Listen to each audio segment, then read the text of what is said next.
Okay folks, this video is about the comp mode. This is clearly a beginner's tutorial or a little reminder if you are an experienced user and forget about something.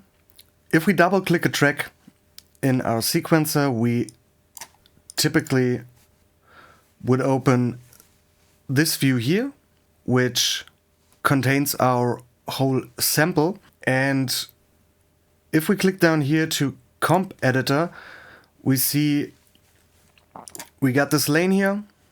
There's not much we could do right now because we don't have slices. So we either could set our slices with the cutting tool, and if I click onto this silent lane up here, it will automatically switch to the silent lane, and as you see up here, nothing is on there because it's a silent lane. So it doesn't matter if we have one lane or multiple lanes. So if we press Command D or Control D, we could duplicate our layers and select different parts of different lanes just by clicking. As soon as this goes, nothing will happen here because it's the same sample over and over again. But we could change what we want to hear and what we don't want to hear by using this silent lane here. If we go backwards, there's one thing I wanted to show you with cutting, especially with or for the comp mode. So if we go out of here into the normal view, we get these markers up here, which are typically at transient points in the audio. So if we select the razor tool, we could cut our sample at all these slice markers here. Go out of this view, select all, and press Ctrl J for joining them.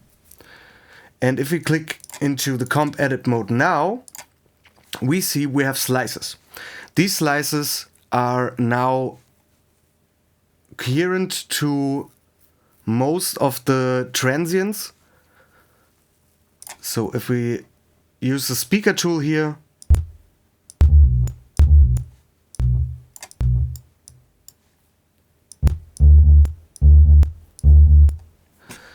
what we could do now is we drag one of these lanes over to a part where there is no sound, and we could easily swap that silence with the same melody over and over again. And we need to trim this a bit.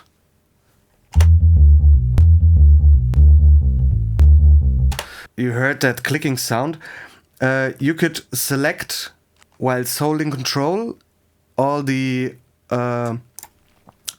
slice points that are necessary for the change.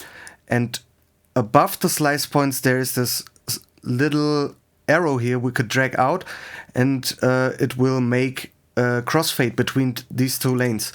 So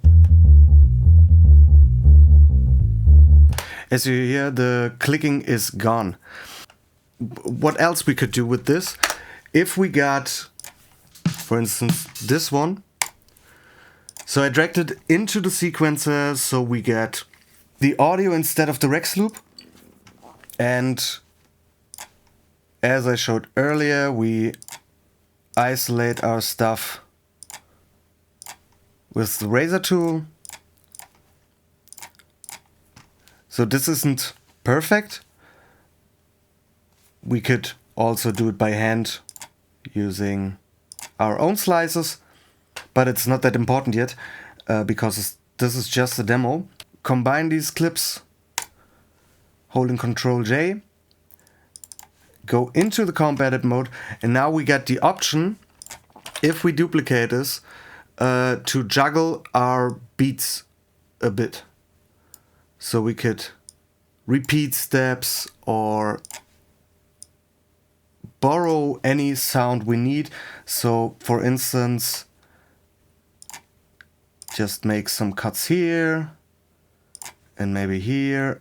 Oh, this one is too much. You get the idea. You could juggle your beats around for fill-ins or something, or just to enhance a beat that's already good. Let's talk about vocal editing. I currently don't have vocals here, but let me quick record something silly. This is just a test to show some people how you could use comp edit mode. Take another take here. This is just an example for other people how I use comp edit mode. So this is definitely not the same as the first, but if we drag this onto another, or let's make it even clearer, if we drag this onto another and press Command J or Control J, we get this in comp mode. So it's basically the same as before, but now we could select a silent place where we could cut between the words. So for example, you record a rap vocal and you only have enough breath for 4 to 5 bars. You would typically go 5 bars, then in the next recording you would also go 5 bars and look where the parts align and cut at a silent place, so you get a hit cut.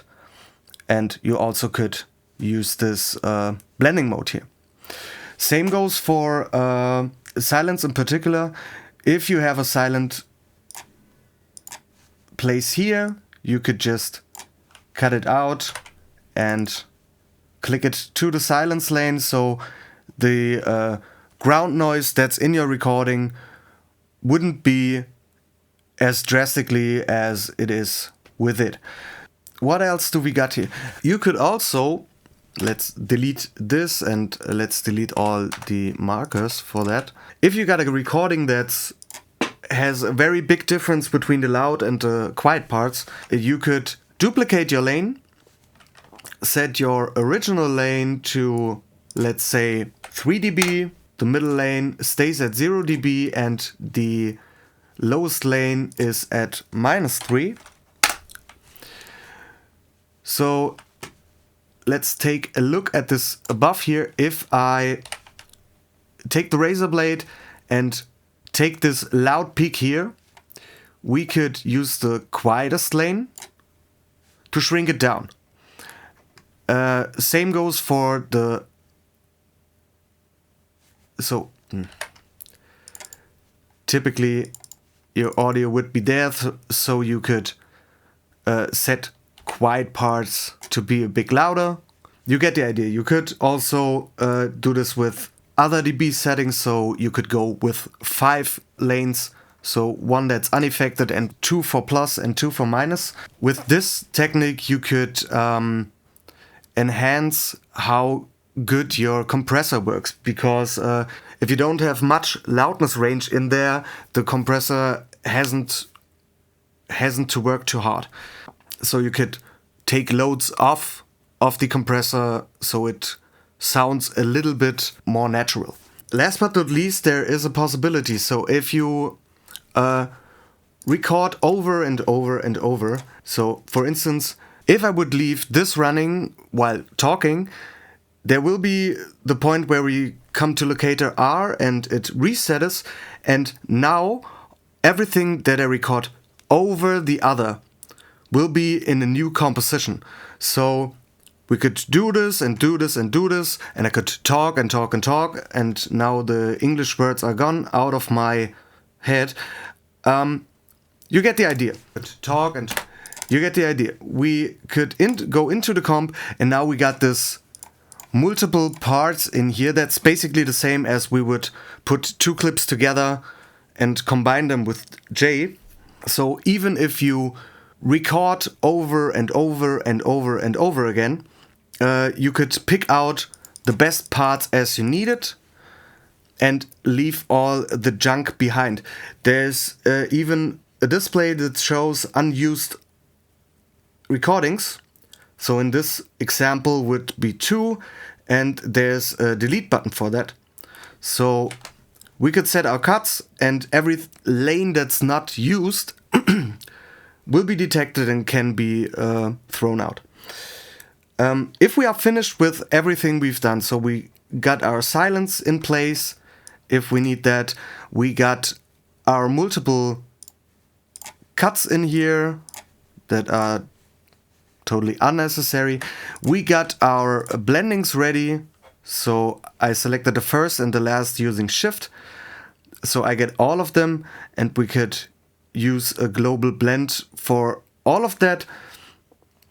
We could delete what's unused, and now we get it to bounce to a new recording. As you see, there's a single take modus, and this speaker is recorded blue. The speaker is set to red, so this is our final clip, and all these different takes will be grayed out, but we still see which parts of which take we used. So we could, after every step, delete everything we don't need in here, so we could keep it clean. If you reverse your clip, you will always the normal version and the reversed version, so you could easily make some reversed sounds by using this in your normal beat. Okay, I hope you learned something. This was a little bit all over the place, but I hope you understood everything I said, and you could take something from that with you for your production. I guess that's all for today. I hope you enjoyed it. Please leave a like and a comment down below. If I forgot something, please remind me about the topic. And I hope you have a great day. See you next time. Bye.